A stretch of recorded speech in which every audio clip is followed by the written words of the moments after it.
ಅದು ಫಿನಿಶ್ ಆಗ್ಲಿಲ್ಲ. ಎಂತ ಮಾಡ್ತಾ ಇದ್ದಾರ, ಯಾರು ನೋಡುವವರು ಇಲ್ಲ. ನಾವು ಪಬ್ಲಿಕ್ ಅಲ್ಲಿ ನೋಡಿದರೆ ನಿಮ್ಗೆಂತಕ್ಕೆ ನೀವು ಹೋಗೋ ಗಾಡಿ ಇಟ್ಕೊಂಡು ಅಂತ ಅವ್ರು ಹೇಳ್ತಾರೆ. ಈಗ ನಮಗೆ ರಸ್ತೆ ದಾಟ್ಲಿಕ್ಕೆ ತುಂಬಾ ಕಷ್ಟ ಆಗ್ತಾ ಉಂಟು. ಇವತ್ತು ಆರಂಭವಾಗಿದೆ, ಬಹಳ ಸಂತೋಷ. ಆದ್ರೆ ಅದಕ್ಕೆ ವ್ಯವಸ್ಥಿತವಾಗಿ ಇಲ್ಲಿ ಆಗ್ತಾ ಇಲ್ಲ. ಹಾಗಾಗಿ ಜನರಿಗೆ ರಸ್ತೆ ದಾಟಲಿಕ್ಕೆ ಹೋಗ್ಲಿಕ್ಕೆ ಬರ್ಲಿಕ್ಕೆ ಬಹಳ ಕಷ್ಟ ಆಗ್ತದೆ. ಅದು ಕಲ್ಯಾಣಪುರದಲ್ಲಿ ಹಿಡಿದು 4-5 ವರ್ಷ ಆಯ್ತು, ಇಷ್ಟವರೆಗೂ ಆಗ್ಲಿಲ್ಲ. ಈಗ ಅಲ್ಲಿ ಬ್ಲಾಕ್ ಆಗ್ತದಲ್ಲ, ಸಿಕ್ಕಾಪಟ್ಟೆ ಬ್ಲಾಕ್ ಆಗ್ತದಲ್ಲ. ಇಲ್ಲಿ ಈ ರಾಷ್ಟ್ರೀಯ ಹೆದ್ದಾರಿ ಜಂಕ್ಷನ್ ಅನ್ನು ನಾವು ಕೆಂಪು ಬಟ್ಟೆಯಲ್ಲಿ ಗುರುತಿಸಬೇಕಾಗಿದೆ. ಯಾಕಂದ್ರೆ ರಿಫ್ಲೆಕ್ಟರ್ ಅಳಿಸಬೇಕು, ರಾತ್ರಿ ಹೊತ್ತು ಬಹಳ ಡೇಂಜರ್, ಇನ್ನೊಂದು ಅಪಘಾತದ ತಾಣ ಆಗ್ತದೆ.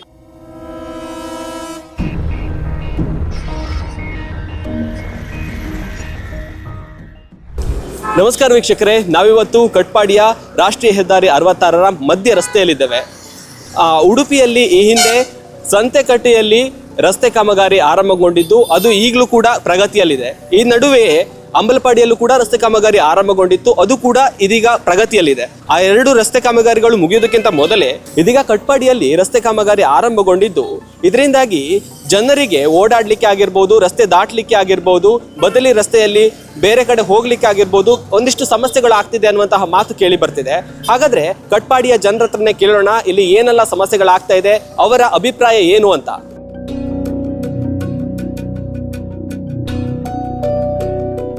ನನ್ನ ಹೆಸರು ಮೊಯ್ದೀನ್, ನಾನು ಉಪಾಧ್ಯಕ್ಷ ಆಗಿದ್ದೇನೆ ರಿಕ್ಷಾ ಯೂನಿಯನ್ ಅಲ್ಲಿ. ಇಲ್ಲಿ ಸಮಸ್ಯೆ ಅಂದರೆ ಈಗ ಡಿವೈಡರ್ ಎಲ್ಲ ಹಾಕಿ ಆಚೆ ಈಚೆ ಎಲ್ಲ ಮಾಡಿ ಸಮಸ್ಯೆ ಉಂಟಾಗಿದೆ. ನಮಗೆ ಯೂ ಟರ್ನ್ ಮಾಡಬೇಕಾದ್ರೆ 1.5 ಕಿಲೋಮೀಟರ್ ಹೋಗಬೇಕು, 1.5 ಕಿಲೋ, ಮತ್ತೆ ವಾಪಸ್ ಬರೀ ಉಡುಪಿ ಹೋಗ್ಬೇಕು 1.5 ಕಿಲೋಮೀಟರ್ ದಾಟಿ ಹೋಗಬೇಕು. ಬಾಡಿಗೆ ಎಲ್ಲ ಸ್ವಲ್ಪ ಜಾಸ್ತಿ ತಗೊಳ್ತಾವಿಲ್ಲ, ಮೀಟ್ರಲ್ಲಿ ಜಾಸ್ತಿ ಬೀಳ್ತಾ ಉಂಟು. ಅದರದ್ದೆಲ್ಲ ಸಮಸ್ಯೆ ಆಗ್ತಾ ಉಂಟು, ಪಬ್ಲಿಕ್ಗೆ ಸ್ವಲ್ಪ ತೊಂದರೆ ಆಗ್ತಾ ಉಂಟು.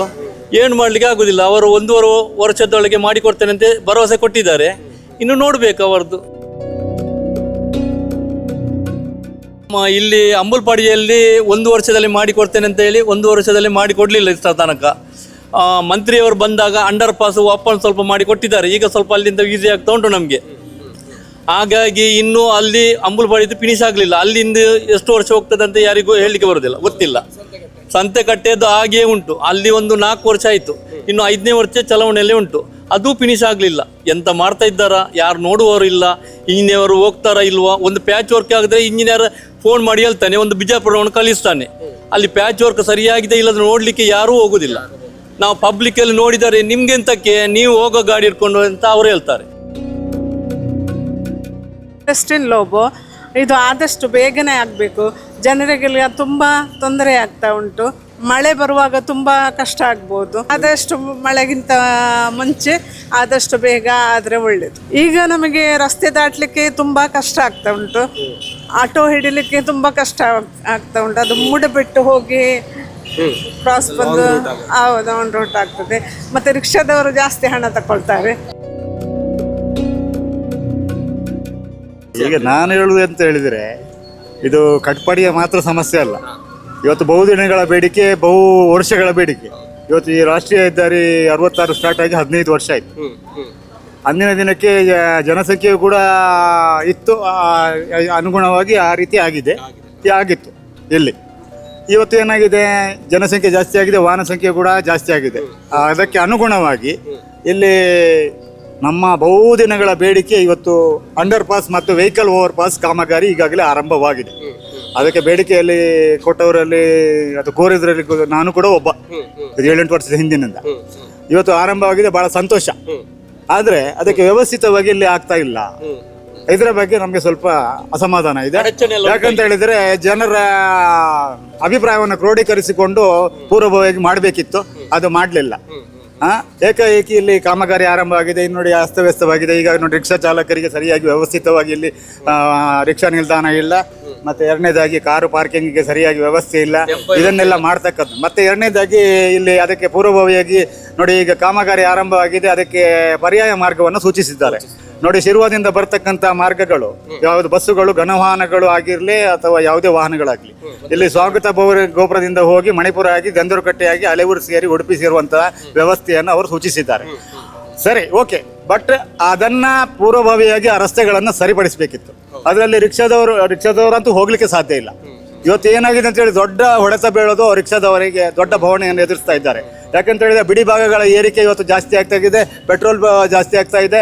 ಇದನ್ನೆಲ್ಲ ನೋಡ್ಕೊಂಡು ಹೋದ್ರೆ ನಾನು ಅವರ ಪರವಾಗಿ ಮಾತಾಡ್ತಾ ಇಲ್ಲ. ಯಾಕಂದ್ರೆ ರಿಕ್ಷಾ ಚಾಲಕರು ಅಂತ ಹೇಳಿದ್ರೆ ದೈನಂದಿನ ಜೀವನದ ಜೀವನಾಡಿಯಾಗಿರುವಂಥದ್ದು.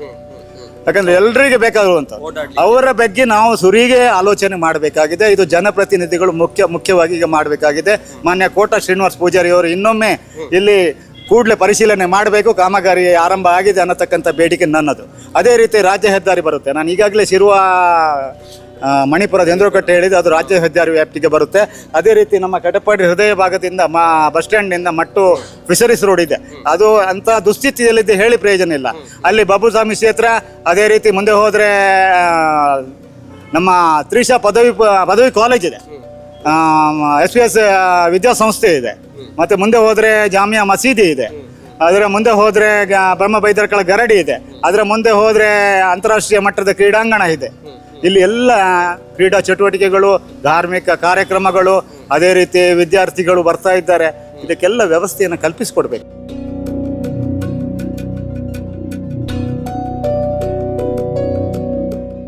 ಉಳಿದ ಕಡೆಗಳಿಗಿಂತಲೂ ಇಲ್ಲಿ ಸಮಸ್ಯೆ ಹೆಚ್ಚು ಉಂಟು ಈಗ. ಯಾಕೆ ಅಂತ ಹೇಳಿದ್ರೆ ಇಲ್ಲಿ ಉಡುಪಿಯಿಂದ ಮಂಗಳೂರಿಗೆ ಹೋಗುವ ಬಸ್ಸು ವಾಹನಗಳೇ ಹೆಚ್ಚು. ಹಾಗಾಗಿ ಜನರಿಗೆ ರಸ್ತೆ ದಾಟಲಿಕ್ಕೆ ಹೋಗ್ಲಿಕ್ಕೆ ಬರ್ಲಿಕ್ಕೆ ಬಹಳ ಕಷ್ಟ ಆಗ್ತದೆ. ಅದು ಕೂಡ ಈ ಪ್ರಾಯದವ್ರಿಗೆ ನಡ್ಕೊಂಡು ಹೋಗ್ಲಿಕ್ಕೆ ಬರ್ಲಿಕ್ಕೆ ಬಹಳ ಹೌದು ಕಷ್ಟ ಆಗ್ತದೆ. ಆದ್ದರಿಂದ ಇದು ಆದಷ್ಟು ಬೇಗ ಆಗ್ತದೆ ಅಂತ ಹೇಳ್ತಾ ಇದ್ದಾರೆ ಜನಗಳ ಬಾಯಿಂದ. ಅದು ಎಷ್ಟರ ಮಟ್ಟಿಗೆ ಬೇಗ ಆಗ್ತದೆ ಹೋಗ್ತದೆ ಅಂತ ಗೊತ್ತಿಲ್ಲ.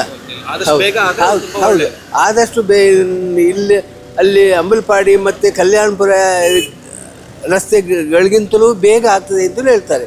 1.5-2 ವರ್ಷದಲ್ಲೇ ಆಗ್ತದೆ ಹೇಳ್ತಾರೆ. ಅದು ಕಲ್ಯಾಣಪುರದಲ್ಲಿ ಹಿಡಿದು 4-5 ವರ್ಷ ಆಯಿತು, ಇಷ್ಟರವರೆಗೂ ಆಗಲಿಲ್ಲ. ಇಲ್ಲಿ ಕೂಡ ಇಲ್ಲಿ ಅಂಬಲ್ಪಾಡಿಯದ್ದು ಹಿಡಿದು ಅದು ಬೇಗ ಆಯಿತು ಹಾಗೆ ಅಂತೇಳಿ. ಹಾಗೆ ಇದು ಕೂಡ ಅಲ್ಲಿ ಹಾಗೆ ಅಂಬಲ್ಪಾಡಿಗೆ ಹಿಡಿದ ಹಾಗೆ ಬೇಗ ಆಗಬೇಕು ಅಂತ ನಮ್ಮ ಆಸೆ. ಎಲ್ಲರಿಗೂ ಸಹ ಆಗಬೇಕು ಸ್ವಾಮಿ. ಯಾಕಂದರೆ 3 ದಿಕ್ಕಲ್ಲಿ ಕೆಲಸ ನಡೀತಾ ಉಂಟು. ಅದು ಒಂದೊಂದನ್ನು ಸಂಪೂರ್ಣವಾಗಿ ಅವರು ಮುಂದುವರಿಸಿಕೊಂಡು ಹೋಗ್ಬೇಕಲ್ಲ, ಇಲ್ಲದರೆಲ್ಲ ಜಾಮ್ ಆಗಿ ಎಲ್ಲ ಸಿಕ್ಕಾಪಟ್ಟೆ ತೊಂದರೆ ಆಗ್ತದೆ ಇಲ್ಲಿ. ಅದೊಂದು ದಯಮಾಡಿ ಬೇಗ ಆದಷ್ಟು ನಮಗೆ ಸರಿ ಮಾಡಿಕೊಡ್ಬೇಕಂತ ವಿನಂತಿಸಿಕೊಳ್ತೇವೆ. ಈಗ ಅಲ್ಲಿ ಬ್ಲಾಕ್ ಆಗ್ತದಲ್ಲ, ಸಿಕ್ಕಾಪಟ್ಟೆ ಬ್ಲಾಕ್ ಆಗ್ತದಲ್ಲ. ಹೌದು, ಇನ್ನೊಂದು 2 ಕಡೆ ಕೂಡ ಅದು ಫಿನಿಶ್ ಆದರೆ ಒಳ್ಳೆದಾಗ್ತಾ ಬರ್ತದೆ. ಏನಾಗಿದೆ ಅಂತ ಹೇಳಿದ್ರೆ, ಇವತ್ತು ಏನಾಗಿದೆ, ನಾವು ಕಾಮಗಾರಿ ಏನೋ ಒಂದು ಪಾಸ್ ಆಗಿದೆ ನಾವು ಮಾಡ್ತಾ ಇದ್ದೇವೆ ಅಂತ ಹೇಳ್ಕೊಂಡು ಇದನ್ನ ಮೊನ್ನೆ ಗ್ರಾಮ ಸಭೆಯಲ್ಲಿ ಕೂಡ ಜನರು ಬಹಳಷ್ಟು ಮಂದಿ ಇಲ್ಲಿ ಬೇಡಿಕೆಯನ್ನು ಮುಂದಿಟ್ಟಿದ್ದಾರೆ. ಯಾವುದಕ್ಕೂ ಕೂಡ ಸರಿಯಾಗಿ ಕಾರ್ಯರೂಪಕ್ಕೆ ಬಂದಿಲ್ಲ, ಸ್ಪಂದನೆ ದೊರಕಿಲ್ಲ. ಇವತ್ತು ಏನು ಕಾಮಗಾರಿಗೆ ಯಾರು ವಿರೋಧ ಇಲ್ಲ, ಕಾಮಗಾರಿ ಆಗಲೇಬೇಕು. ಯಾಕಂತ ಹೇಳಿದ್ರೆ ಇಲ್ಲಿ ವೆಹಿಕಲ್ ಓವರ್ ಪಾಸ್ ಇಲ್ಲದಿದ್ದರೆ ಖಂಡಿತಕ್ಕೂ ದೈನಂದಿನ ಜೀವನದಲ್ಲಿ ದಿನನಿತ್ಯ ಮುಂದಿನ ದಿನಗಳಲ್ಲಿ ಇದು ಮಾಡದಿದ್ದರೆ ಇಲ್ಲಿ ಈ ರಾಷ್ಟ್ರೀಯ ಹೆದ್ದಾರಿ ಜಂಕ್ಷನ್ ಅನ್ನು ನಾವು ಕೆಂಪು ಪಟ್ಟಿಯಲ್ಲಿ ಗುರುತಿಸಬೇಕಾದಿತ್ತು. ಮತ್ತೆ ಈಗಾಗಲೇ ಕಾಮಗಾರಿ ಆರಂಭ ಆದಮೇಲೆ ಇಲ್ಲಿ ಡಿವಿಷನ್ ಕೊಟ್ಟಿದ್ದಾರೆ ಸರ್. ಡಿವಿಷನ್ ಅಲ್ಲಿ ಬಹಳ ಸೂಚನಾ ಫಲಕ ಅಳವಡಿಸಬೇಕು ಕೂಡಲೇ. ಯಾಕಂದ್ರೆ ರಿಫ್ಲೆಕ್ಟರ್ ಅಳಿಸ್ಬೇಕು, ರಾತ್ರಿ ಹೊತ್ತು ಬಹಳ ಡೇಂಜರ್. ಇನ್ನೊಂದು ಅಪಘಾತದ ತಾಣ ಆಗ್ತದೆ. ಈಗ 2-3 ಈಗಾಗಲೇ ಮೊನ್ನೆಯಿಂದ 4 ದಿವಸದ ಬೆಳವಣಿಗೆ ದಿನಗಳಲ್ಲಿ 4 ದಿವಸದಿಂದ 4-5 ಅಪಘಾತ ಆಯ್ತು. ಇನ್ನು ಆದ್ರಿಂದ ತಾವು ಮಾಧ್ಯಮದ ಮೂಲಕ ಗೌರವಾನ್ವಿತ ನಮ್ಮ ಸಂಸದರು ಬಹಳ ಇಚ್ಛಾಶಕ್ತಿ ಇದೆ, ನನಗೆ ಬಹಳ ಸಂತೋಷ. ಯಾಕಂತ ಹೇಳಿದ್ರೆ ಬಹುದಿನಗಳ ಬೇಡಿಕೆಯನ್ನು ಅವರು ಈಡೇರಿಸಿದ್ದಾರೆ. ಅದರೊಂದಿಗೆ ನಮ್ಮ ಶಾಸಕರು ಮಾನ್ಯ ಗುರ್ಮೆ ಸುರೇಶ್ ಶೆಟ್ಟಿ ಅವರು ಕೂಡ ರಾಜ್ಯ ಹೆದ್ದಾರಿಯ ಈ ರಸ್ತೆಗಳನ್ನು ಆದಷ್ಟು ಬೇಗ ಹೇಗಾದರೂ ಮಾಡಿ, ಪಕ್ಷ ಭೇದ ನಮಗೆ ಇಲ್ಲ, ಕಾಂಗ್ರೆಸ್ ಪಕ್ಷ BJP ಪಕ್ಷ ಇಲ್ಲ. ಇಲ್ಲಿ ಏನಾಗಿದೆ ಅಂತ ಹೇಳಿ ಮುಖ್ಯವಾಗಿ ನಮಗೆ ಇರೋದು ಸಾರ್ವಜನಿಕ ಹಿತಾಸಕ್ತಿ ಮಾತ್ರ. ಇದು ಕೇವಲ ಕಟಪಾಡಿ ಗ್ರಾಮ ಪಂಚಾಯತ್ ವ್ಯಾಪ್ತಿಯ ಸಮಸ್ಯೆ ಅಲ್ಲ, ಆಸುಪಾಸಿನ ಎಲ್ಲ ಗ್ರಾಮ ಪಂಚಾಯತ್ಗಳ ವ್ಯಾಪ್ತಿಯ ಸಮಸ್ಯೆ. ಮತ್ತೆ ಎರಡನೇದಾಗಿ ಇದು ರಾಷ್ಟ್ರೀಯ ಹೆದ್ದಾರಿ, ತಮಗೆ ಗೊತ್ತಿದೆ ಮಾಧ್ಯಮದವರಿಗೆ ನನಗಿಂತ ಹೆಚ್ಚಾಗಿ, ಇದು ಕನ್ಯಾಕುಮಾರಿಯಿಂದ ಜಮ್ಮು ಕಾಶ್ಮೀರ ತನಕ ಕನೆಕ್ಟ್ ಆಗುವಂತಹ ರಸ್ತೆ. ಮತ್ತೆ ಎರಡನೇದಾಗಿ ಅಂಬಲ್ಪಾಡಿ ಜಂಕ್ಷನ್ ಮತ್ತೆ ನಿಮ್ಮ ಕಲ್ಯಾಣಪುರಕ್ಕಿಂತ ಕೂಡ ಬಹಳ ಮುಖ್ಯವಾಗಿರ್ತಕ್ಕಂಥ ನಮ್ಮ ಕಟಪಾಡಿ ಜಂಕ್ಷನ್. ಯಾಕಂತ ಹೇಳಿದ್ರೆ ಇದು ಧರ್ಮಸ್ಥಳದಿಂದ ಇಲ್ಲಿಗೆ ಕನೆಕ್ಟ್ ಆಗುತ್ತೆ. ಇದು ಬಹಳಷ್ಟು ಧರ್ಮ ಭಕ್ತಾಭಿಮಾನಿಗಳು ಇಲ್ಲಿ ಕೇಳ್ಕೊಂಡು ಇಲ್ಲಿಂದಲೇ ಹೋಗ್ತಾ ಇದ್ದಾರೆ, ಗೊತ್ತಾಯ್ತಲ್ಲ. ಎರಡನೇದಾಗಿ ಕಾಪುವಿನಿಂದ ಇದು ಕನೆಕ್ಟ್ ಆಗ್ತದೆ, ಮಂಗಳೂರಿನಿಂದ ಕನೆಕ್ಟ್ ಆಗ್ತದೆ. ಇಲ್ಲಿಂದ ಮಟ್ಟು ಬೀಚ್ ಇದೆ, ಬಹಳಷ್ಟು ಪ್ರವಾಸಿಗರು ಇಲ್ಲಿ ಬರ್ತಾ ಇದ್ದಾರೆ. ಇದೆಲ್ಲವನ್ನು ಅವಲೋಕಿಸಿಕೊಂಡು ಮಾನ್ಯ ಸಂಸದರು ಈಗ ಭಾಳ ವೇಗದಿಂದ ಇದಕ್ಕೆ ಸ್ವಲ್ಪ ಕೆಲಸವನ್ನು ಕೊಡಬೇಕು. ಇದನ್ನು ನನಗೊತ್ತಿಗೆ ಬಿಡಬಾರ್ದು ಖಂಡಿತ. ನಾನು ಹೇಳ್ತೇನೆ, ಇವತ್ತು ಗುತ್ತಿಗೆ ತಗೊಂಡ ಸಂಸ್ಥೆಯವರು ಕೂಡ ಯಾರೋ ತೀರ್ಥಹಳ್ಳಿ ಮೂಲದವರು ಅಂತ ಹೇಳ್ತಾರೆ, ಯಾರು ನ್ಯಾಷನಲ್ ಇನ್ಫ್ರಾ ಪ್ರೈವೇಟ್ ಲಿಮಿಟೆಡ್ ಅವರು ಅಂತೇಳಿ ಭಾಳಷ್ಟು ಕಾಮಗಾರಿಯಲ್ಲಿ ಭಾಳ ಫಾಸ್ಟ್ ಇದ್ದಾರೆ ಅಂತ ಅವರ ಬಗ್ಗೆ ಒಳ್ಳೆ ಅಭಿಪ್ರಾಯ ಇದೆ. ಇದನ್ನು ಅವರು ನಮ್ಮೆಲ್ಲರ ನಿರೀಕ್ಷೆಗಿಂತ ಮೊದಲೇ ಅವರು ಕಾಮಗಾರಿ ಮುಗಿಸ್ಕೊಂಡು ಇಲ್ಲಿಯ ಜನವನ್ನು ನಿರಾಳವಾಗಿ ಸಂಚರಿಸುವಂತೆ ವಾಹನ ಚಾಲಕರಿಗೆ, ರಿಕ್ಷಾ ಚಾಲಕರಿಗೆ, ಬಸ್ಸು ಚಾಲಕರಿಗೆ, ಎಲ್ಲರಿಗೆ, ರಿಕ್ಷಾ ಮತ್ತೆ ಗೂಡ್ಸು ಟೆಂಪೋ ಚಾಲಕರಿಗೆ, ಮತ್ತೆ ಕಾರು ಚಾಲಕರಿಗೆ, ಮತ್ತೆ ಟೆಂಪೋ ಚಾಲಕರಿಗೆ ಎಲ್ಲರಿಗೂ ಕೂಡ ವ್ಯವಸ್ಥಿತವಾಗಿ ನಮ್ಮ ಕಟ್ಟಪಾಡಿ ಗ್ರಾಮ ಪಂಚಾಯಿತಿಯು ಕೂಡ ಸಮಾನವಾದ ಜವಾಬ್ದಾರಿ ಇದೆ.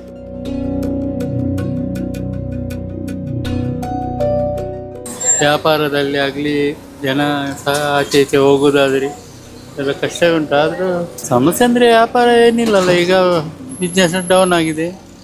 ಮತ್ತು ಯಾವುದು ರಸ್ತೆ ಧೂಳು ಇದೆಲ್ಲ ಬರ್ತಾ ಉಂಟು.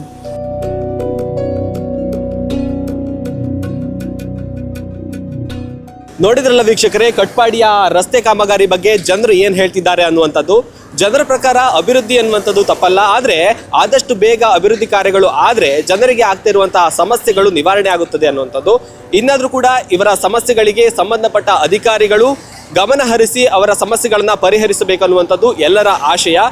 ಹಾಗೂ ಇನ್ನಷ್ಟು ಇಂತಹ ಮಾಹಿತಿಗಾಗಿ ಉದಯವಾಣಿಯನ್ನು ಫಾಲೋ ಮಾಡಿ. ಧನ್ಯವಾದ.